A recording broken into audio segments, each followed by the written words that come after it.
em João 12, a partir do verso 20.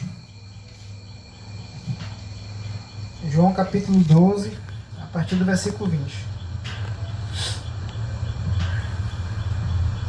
Para a gente refletir nessa noite aquilo que Deus tem preparado para nós. Amém? Todo mundo encontrou? João 12, a partir do verso 20. Diz assim: Alguns gregos que tinham vindo a Jerusalém para adorar durante a festa da Páscoa procuraram Filipe, que era de Betsaida, da Galileia, e lhe disseram: Por favor, gostaríamos de ver Jesus. Filipe falou a esse respeito com André. Os dois foram juntos falar com Jesus. Jesus respondeu: Chegou a hora de o Filho do Homem ser glorificado. Eu lhes digo a verdade.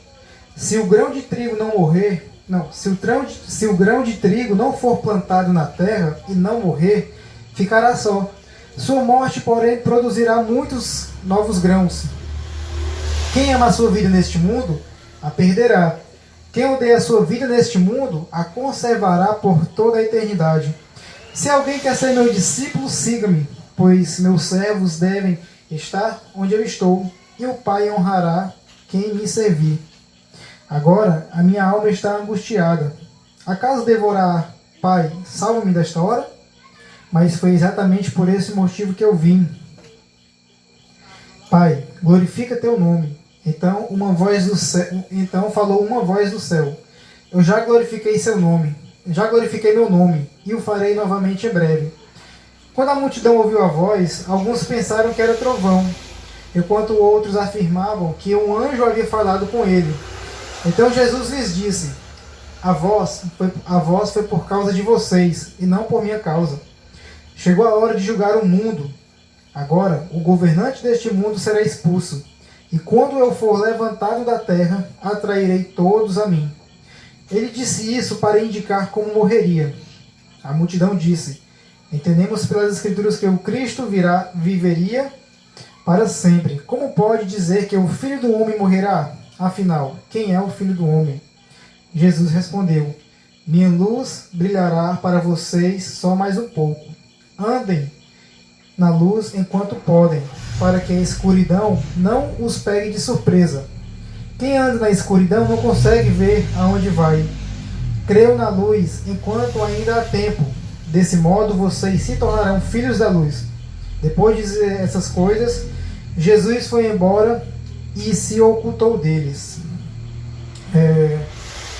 Antes da gente entrar no sermão, eu queria ler só uma frase do Augusto Nicodemos, um pastor, teólogo bem conhecido, que diz assim: Parem de vir a Cristo para subir na vida. O símbolo do cristianismo é uma cruz e não uma escada. Essa frase eu achei muito interessante porque tem muito a ver com essa mensagem. Porque Jesus, ele, em seu ministério, ele está chegando no ápice da sua glorificação. Aonde Jesus ele vai mostrar de fato o cumprimento daquilo que ele veio fazer. Jesus não veio só fazer milagre. Jesus não veio só fazer maravilhas. Mas ele veio mostrar que ele é o Filho de Deus encarnado.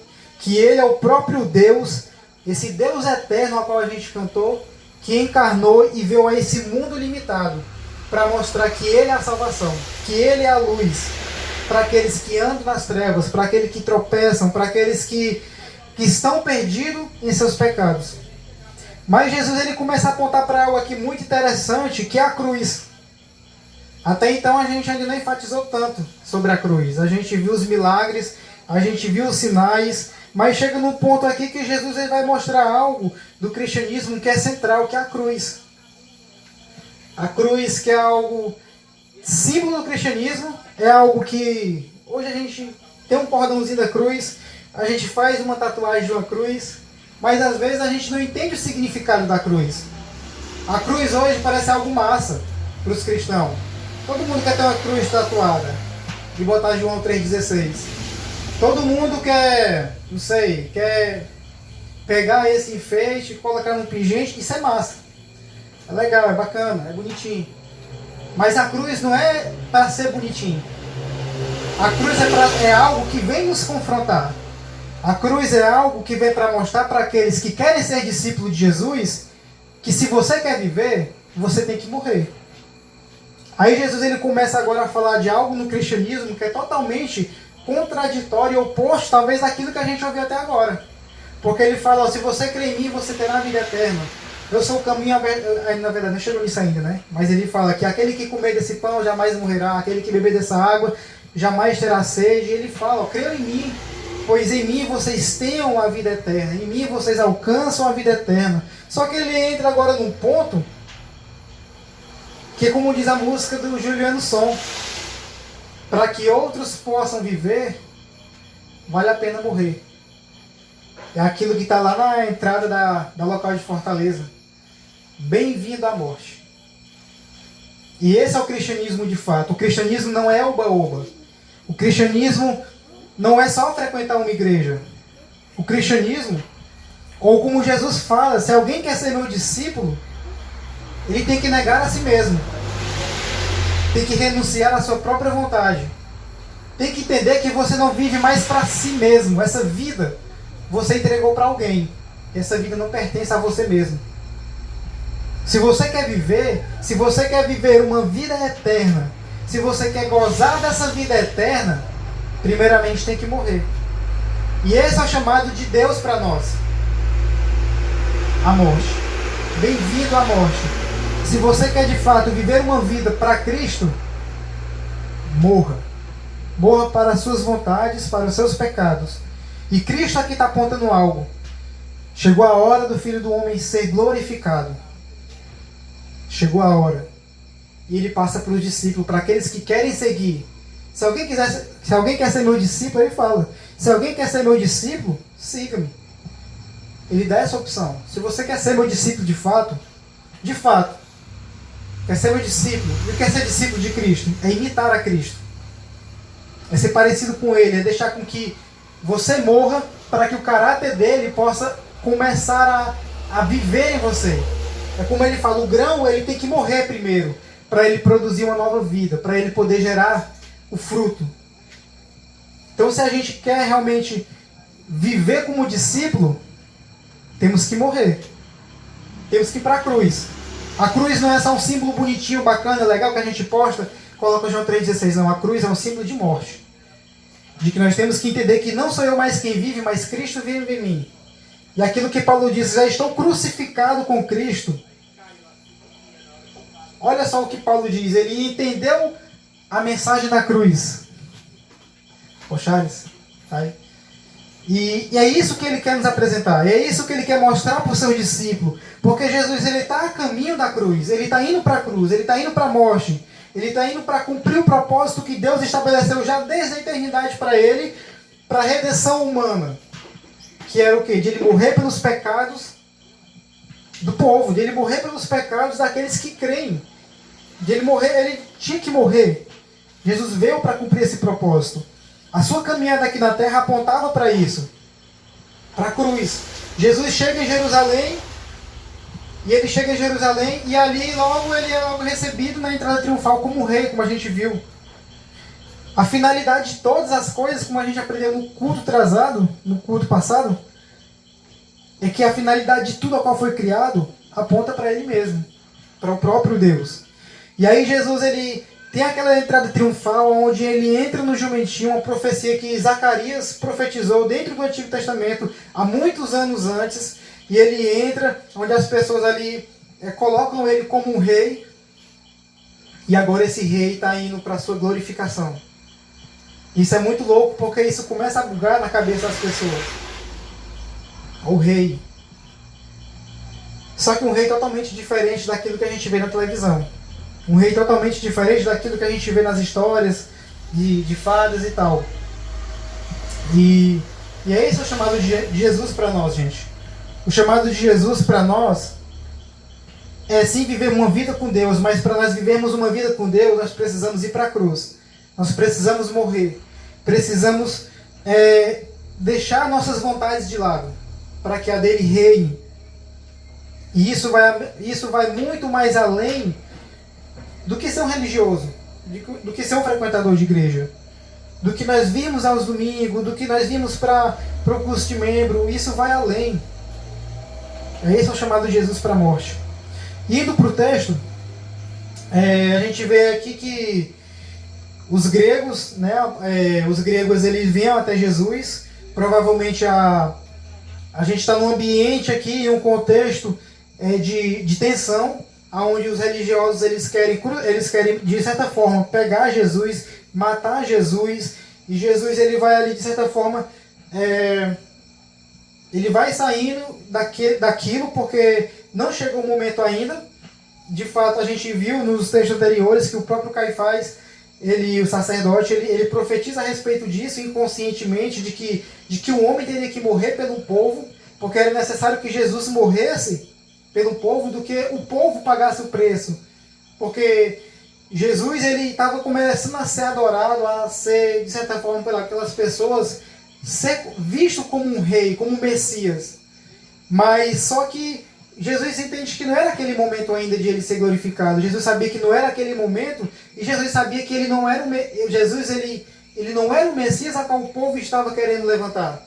Ou seja, o povo estava querendo levantar um Messias, um rei da linhagem de Davi, um rei de batalha, um rei de guerra, um rei que viria para enfrentar o sistema romano, um rei que viria combater com todos o sistema, e provavelmente eles acreditavam nisso. Vai vir esse cara aqui está fazendo um monte de milagres, esse cara está fazendo vários milagres, então acho que esse cara é o Messias mesmo. Tudo aponta para isso. Ele tem poder, ele faz maravilhas, e com certeza ele vai vir provavelmente com o seu reino aí, e vai tirar o povo de Israel desse jugo romano. Só que Jesus ele estava apontando que a escravidão que eles estavam não era do Império Romano, era uma escravidão muito mais tensa, que levava a uma morte eterna, que era do próprio pecado. Aquele povo ele estava escravos do pecado. E isso começou a gerar contenda, porque o povo queria começar a colocar Jesus, de certa forma, como um Deus, vamos dizer assim, como um ídolo. Não como Deus, mas como um ídolo. Porque eles não viam Jesus como o Messias Salvador, que veio nos tirar do pecado. Eles viam Jesus como um rei que veio combater o sistema terreno e trazer um reino terreno. E quando Jesus queria estabelecer o reino de Deus, um reino eterno, um reino que vai além da nossa compreensão. E aí, no meio desse contexto, a gente vê que Jesus vai saindo porque ele está vivendo de acordo não com aquilo que as pessoas queriam, mas ele tinha uma agenda determinada por Deus já desde a eternidade. Então não era agora o momento, como a gente viu em alguns textos antes. Então, nesse momento de tensão, onde os judeus eles buscam, de certa forma, querer pegar Jesus, eles querem, de certa forma, apanhar Jesus em algum erro, eles querem apedrejar, eles querem espancar Jesus, e Jesus vai saindo, e nesse momento começa a chegar os gentios. Começa a chegar os gregos. E esses gregos aqui, o texto não deixa bem claro quem são esses gregos, Mas não significa que eles necessariamente vinham da Grécia. Provavelmente os gregos aqui, João queria colocar como eles fossem gentios. Pessoas que não faziam parte do judaísmo. Pessoas que não faziam parte da religião judaica e que não moravam dentro de Israel. Então, um povo que veio de terras gentílicas, Eram pessoas que não faziam parte da tradição judaica. Então, isso é interessante porque eles vêm até Jerusalém. É um povo que é um gentio, os gregos. Eram pessoas que temiam a Deus. Eram pessoas que tinham uma certa reverência a Deus. Provavelmente observavam a lei de Moisés, observavam esses princípios. Eles tinham certo temor a esse princípio. E eles vieram para a festa de Jerusalém para participar da festa da Páscoa. Uma festa tradicional que é memorável desde quando o povo saiu do Egito. Páscoa significa passagem, onde o sangue do cordeiro ali foi colocado nas casas dos filhos de Israel, para quando viesse um anjo da morte, não matasse os filhos de Deus, o povo escolhido de Deus. Então no final eles pegaram um cordeiro perfeito, vamos dizer assim, e fizeram um sacrifício para que através desse sangue eles colocassem, aspergissem sobre a porta da casa, para que o anjo da morte não viesse matar. Então A partir daquele momento, quando o povo atravessou ali o deserto, eles começaram a festejar a Páscoa, né? E tinha esse significado muito forte para eles. E aí, dentro do contexto do Novo Testamento, a gente vê que Jesus está indo para a crucificação. O Cordeiro de Deus que tira o pecado do mundo, ele está indo cumprir o propósito de Deus da crucificação nesse período da Páscoa, da paixão. Porque ele é o Cordeiro que vai ser sacrificado de uma vez por todas, por todo o povo que está perdido em seus pecados. E através do seu sangue ele nos purifica de todo o pecado, né? Então esses gregos vêm eles vêm da Galileia, eles vêm para ver Jesus. Eles vêm para ver Jesus, eles vão até Filipe, e Filipe fala com André, que eram amigos muito próximos. Antes de seguir a Jesus, eles eram discípulos de João, então provavelmente esses dois eram pessoas de uma região também gentílica. Então esses dois também, né, André e Filipe, eu acho que provavelmente mais o Filipe. O Filipe ele tinha já essa característica de quando as pessoas vinham ver Jesus, ele era esse cara que apresentava Jesus para as pessoas, ele era esse evangelista. Foi assim que aconteceu com Pedro, com André, e assim está acontecendo com esse cara que estão vindo ver Jesus. Provavelmente pessoas que vieram de muito longe ouviram a respeito de Jesus, porque a fama de Jesus estava muito grande, estava ocorrendo naquele lugar.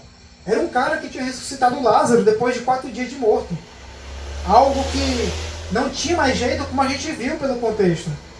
Eles acreditavam que até o 3º dia era possível de alguém ressuscitar, mas chegou no 4º dia e já estava com o corpo já em decadência ali, já estava provavelmente podre.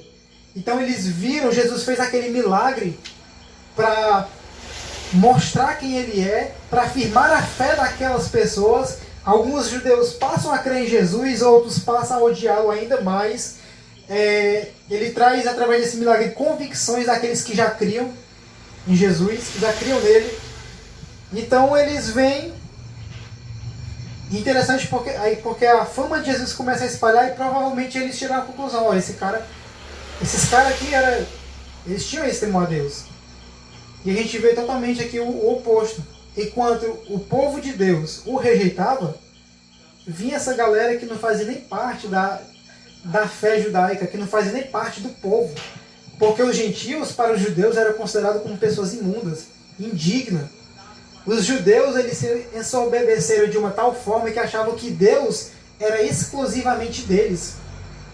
E não esse Deus que partilhava do seu amor para todos os povos. Então aqui a gente vê que a notícia sobre Jesus começa a se espalhar, a sair do contexto geográfico de Jerusalém. Jesus veio para os seus, mas os seus não receberam. Mas todo aquele quantos receberem, Jesus dá esse privilégio de se tornarem filhos de Deus.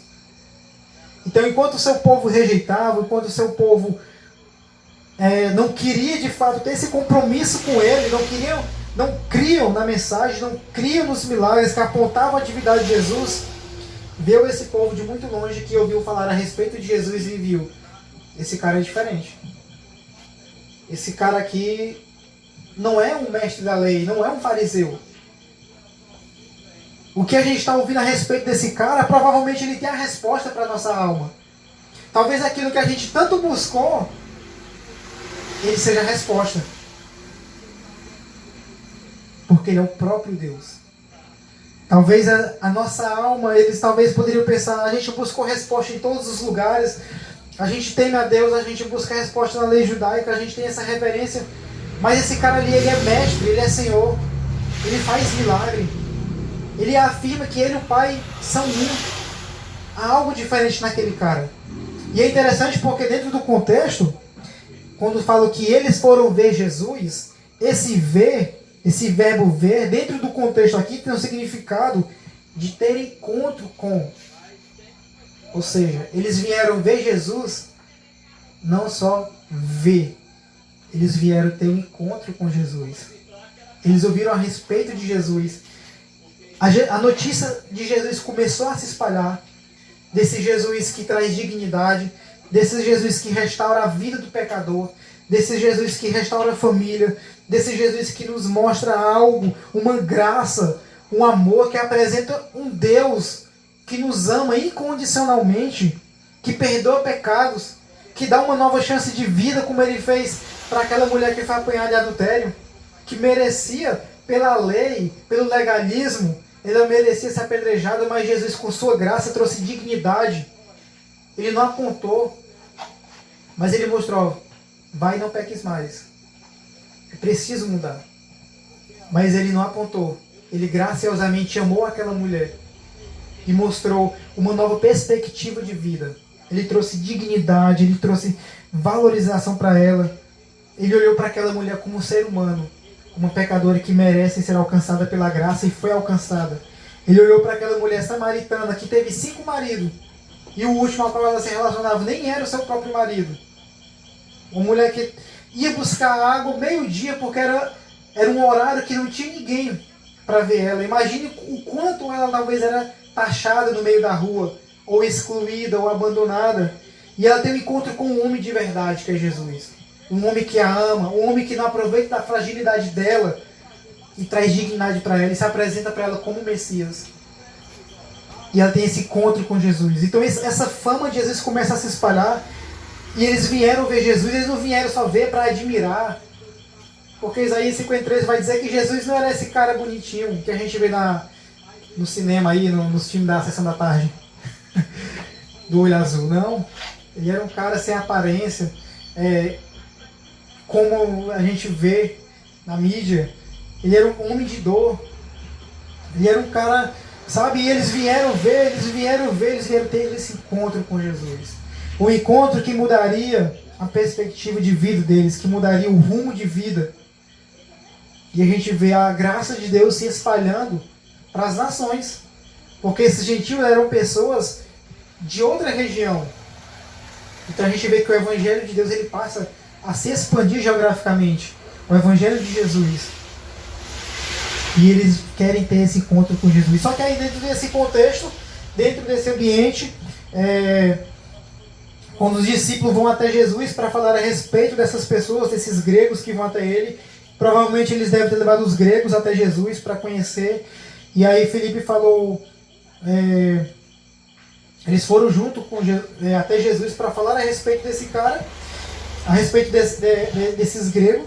Não diz quantas pessoas eram, não fala a quantidade, mas fala que aqui alguns gregos. Então provavelmente era um grupo razoável de pessoas, provavelmente um grupo, não sei, grande ou suficiente para ser alcançado pelo amor de Jesus, né?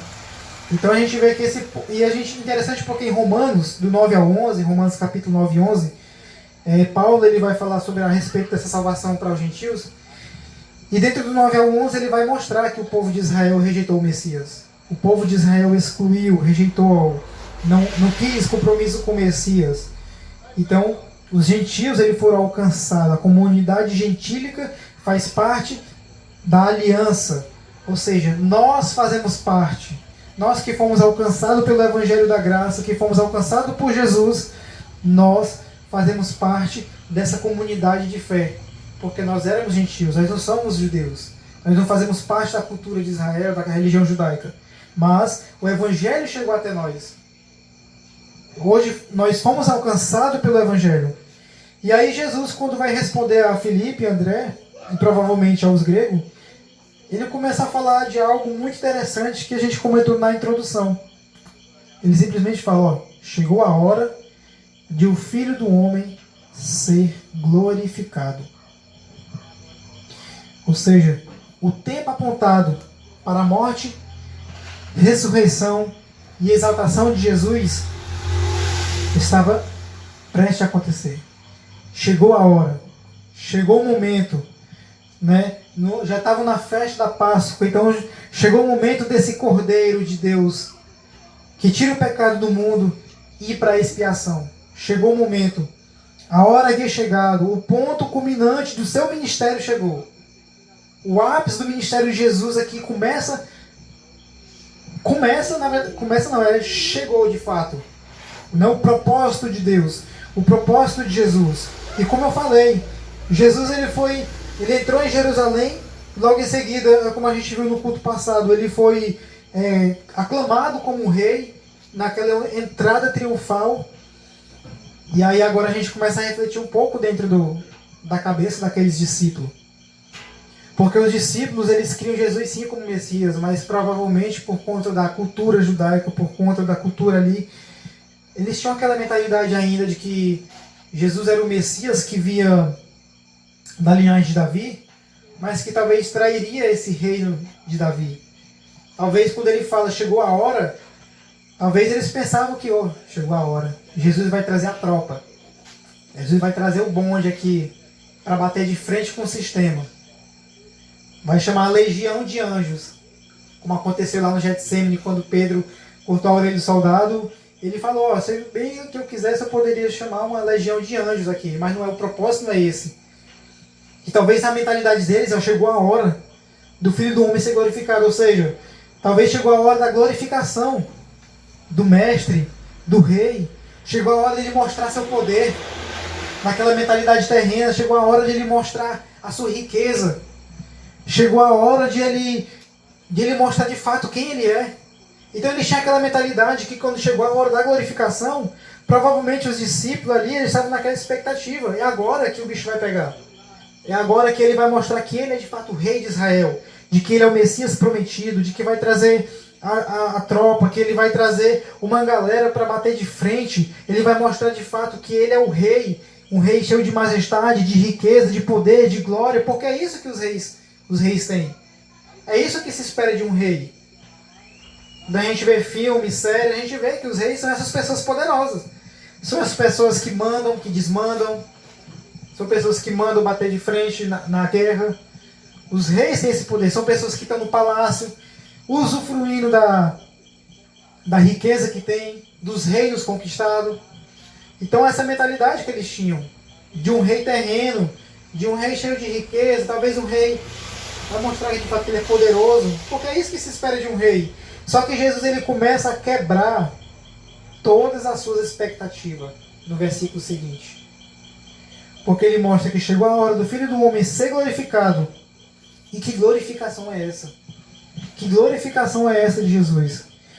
E antes de ler, eu quero ler 2 textos que estão lá em Isaías. Isaías 52:13 diz o seguinte: Vejam, meu servo terá êxito, será muito exaltado. E Isaías 53:12 diz: Quando ele vir, tudo que resultar de sua angústia ficará satisfeito. E por causa de tudo que meu servo junto passou, ele fará que muitos sejam considerados justos, pois levará sobre si os pecados deles. Aqui Isaías estava falando sobre o servo sofredor. No verso 52:13 ele fala assim desse servo que será exaltado.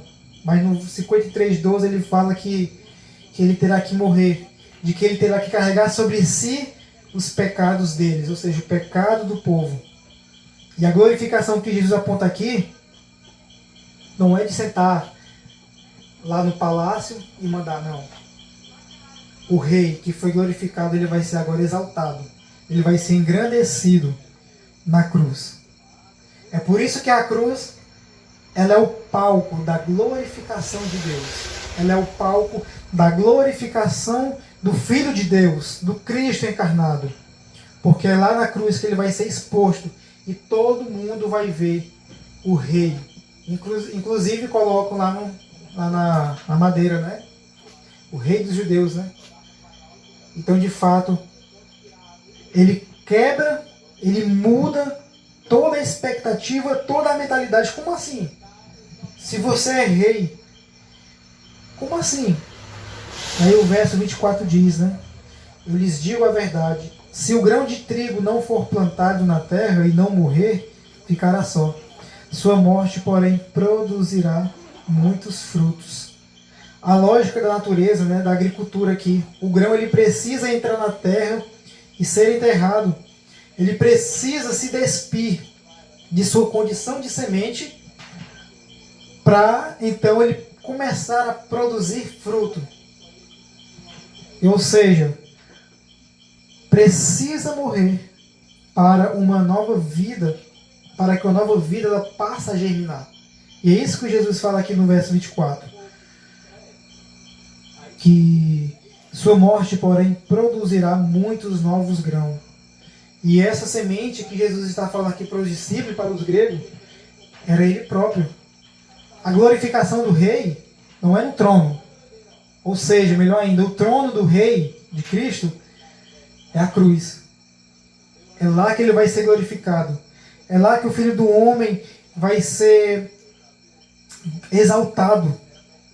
E isso quebra todo o pensamento da época. Isso quebra todo o nosso pensamento. Como é que pode? E o mais interessante é porque ele começa a tratar isso e a trabalhar na mentalidade dos seus discípulos. Que ele fala o seguinte: quem ama a sua vida neste mundo a perderá. Quem odeia a sua vida neste mundo conservará por toda a eternidade. A glorificação não é apenas o resultado da cruz. A cruz, ela é a própria essência da glorificação. A cruz, com todo o seu horror, é a manifestação da glória de Deus.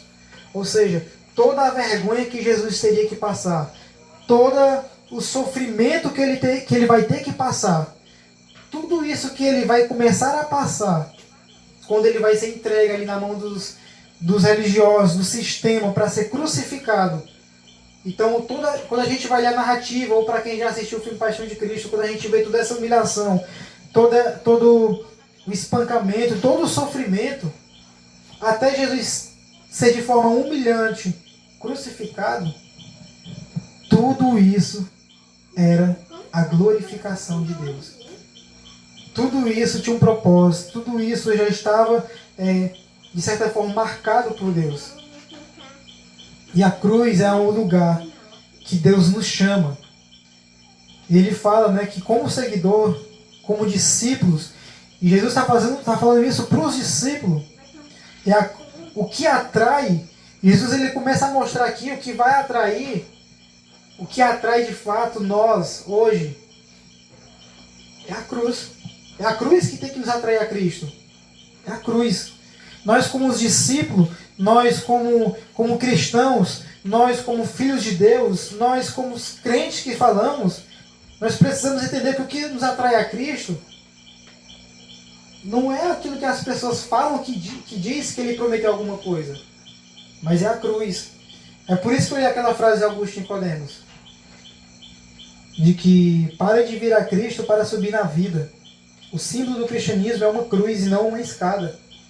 Cristo ele não nos chama para ser feliz. Cristo ele não nos chama, venham para mim e você vai viver sempre alegre, você não vai ter mais problemas, você não vai passar mais por dificuldade. Venham para mim que vocês vão ganhar o carro do ano, venham para mim que vocês vão se dar bem na vida. Se a gente vem para o cristianismo com essa mentalidade, a gente não entendeu a mensagem do Evangelho, que é a mensagem de cruz, que é a mensagem de morte. E é só nós olharmos para a vida dos apóstolos. Quantos sangues não foram derramados para que o Evangelho chegasse até nós hoje? Vocês acham o quê? Que Pedro, ele ganhou que a cavalaria do ano? Não. Pedro foi crucificado de cabeça para baixo. Porque ele não era digno de ser crucificado como Jesus. E eu não estou querendo aqui colocar medo ou mostrar que o cristianismo é mau. Eu estou querendo que a sua expectativa a respeito de Cristo, a respeito do cristianismo, seja mudada. Porque você tem que vir para Cristo, você tem que entender a mensagem da cruz. Porque foi na cruz que ele sacrificou a sua própria vida e derramou o seu sangue por nós. Ele não nos prometeu uma casa. Ele não nos prometeu se dar bem na vida. Ele não nos prometeu o carro do ano. Ele não nos prometeu uma fazenda. Ele não nos prometeu que nós vamos viver próspero no sentido riqueza. Como pregam. Como a galera hoje fala.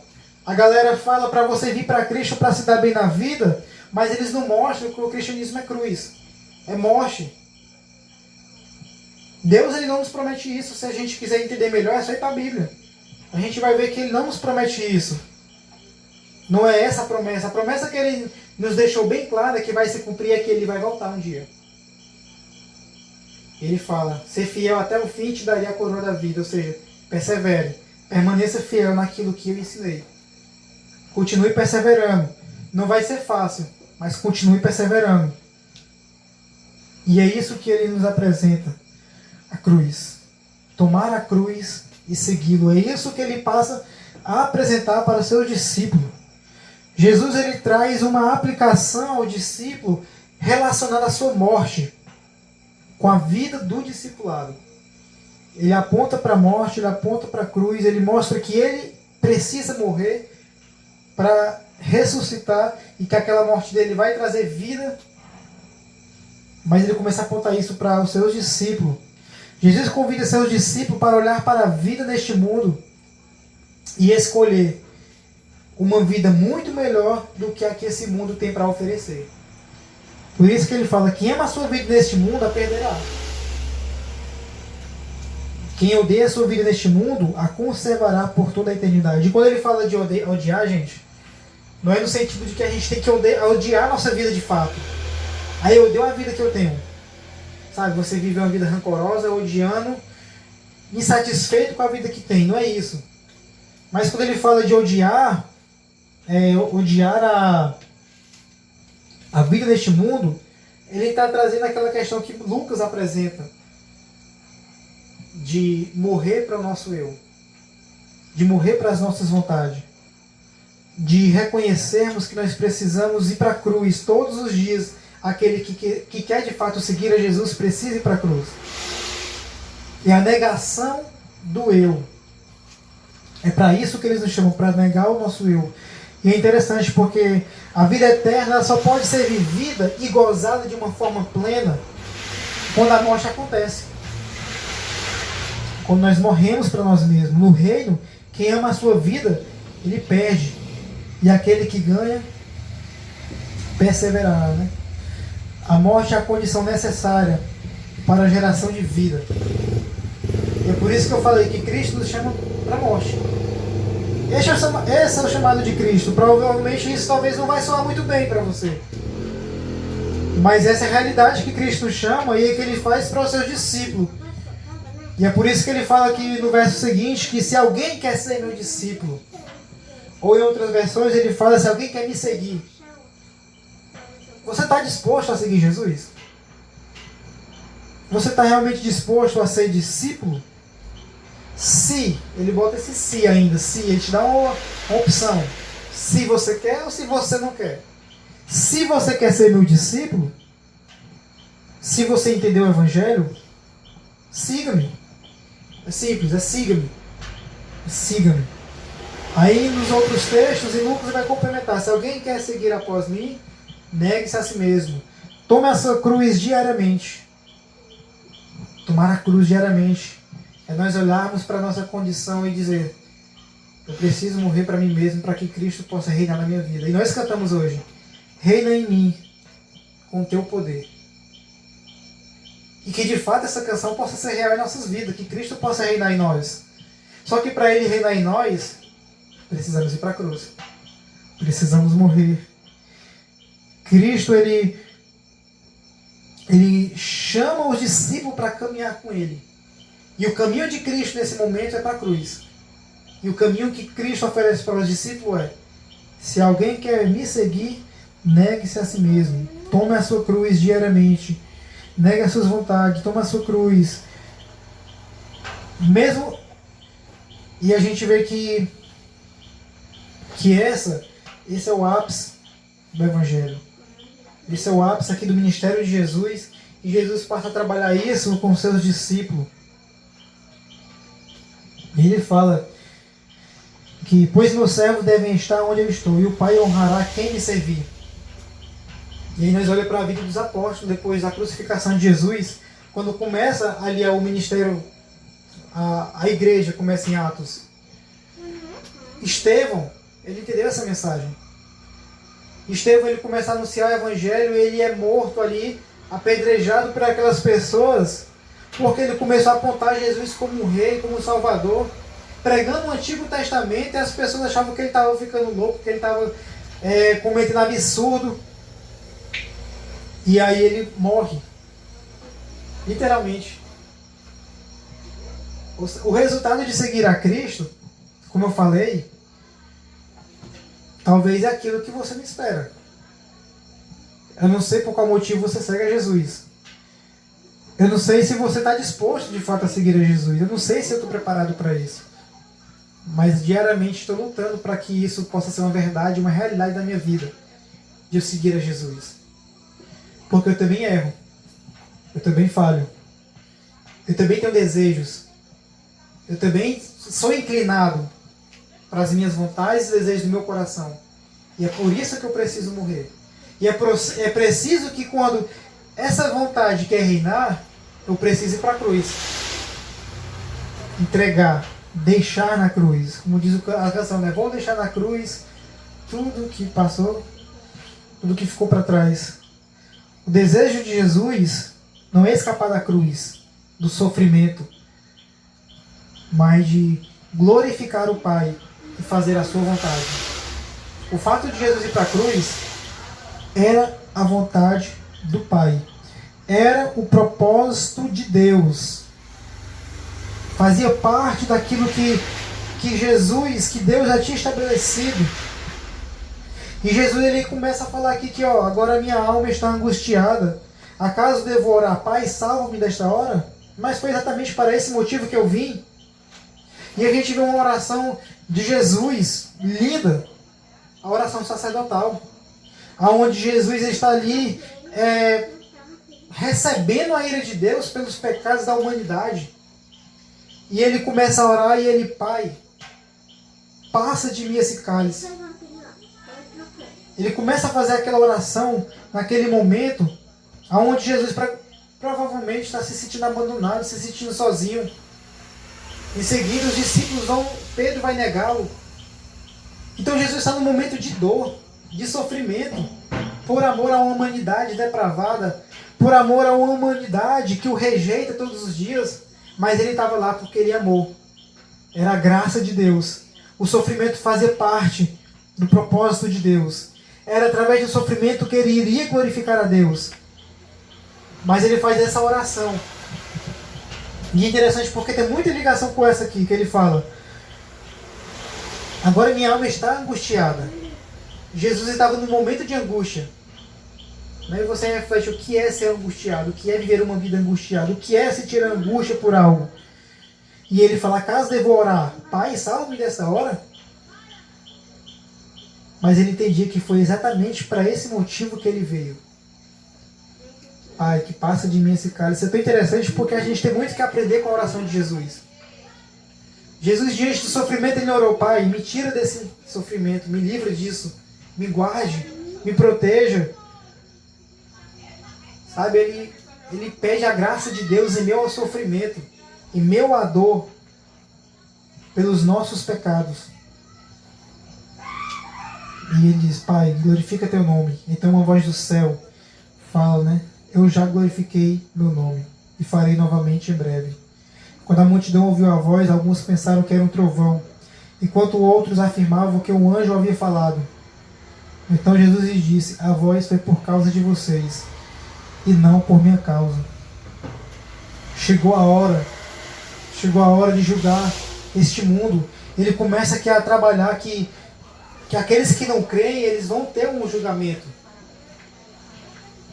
Aqueles que não acreditam, aqueles que não creem na mensagem do Evangelho, que não creem em Jesus como seu Salvador, infelizmente, esses vão ser julgados por Deus e vão ter um julgamento terrível. E Jesus vai vir julgar o mundo.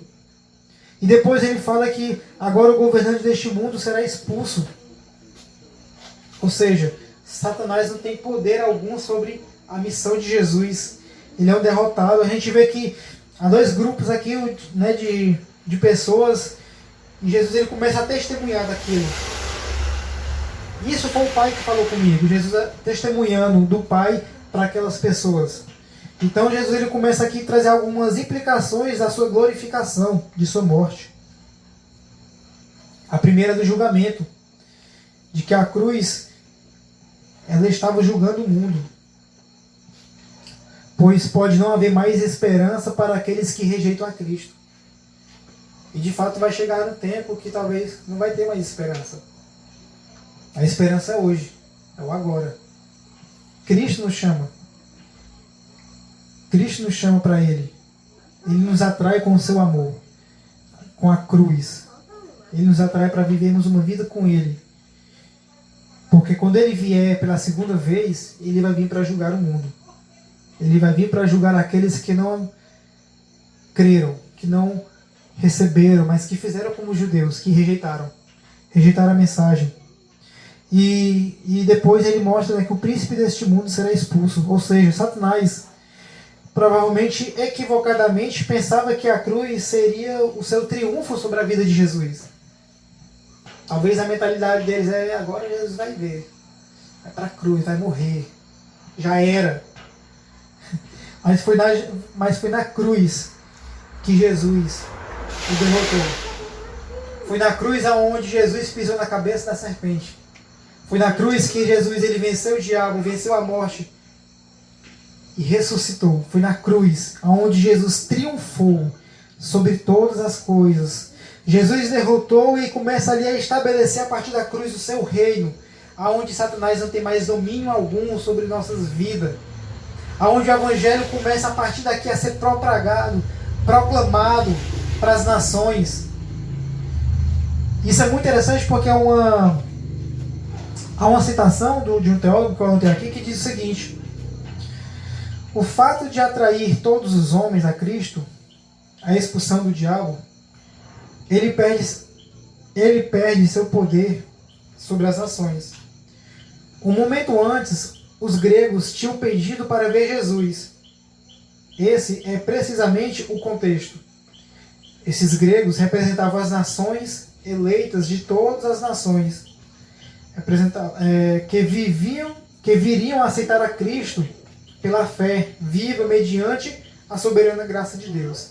Então, por meio da morte de Cristo, o poder de Satanás sobre as nações do mundo é quebrado. Ou seja, Satanás não tem domínio algum, gente, não tem poder algum, ele é um derrotado. E Cristo reina. Cristo estabeleceu o seu reino. E hoje ele vive eternamente. E ele nos convida para sermos parte desse reino, como igreja, como um povo de Deus. Então, diante disso, gente, eu queria trazer algumas aplicações para nossas vidas.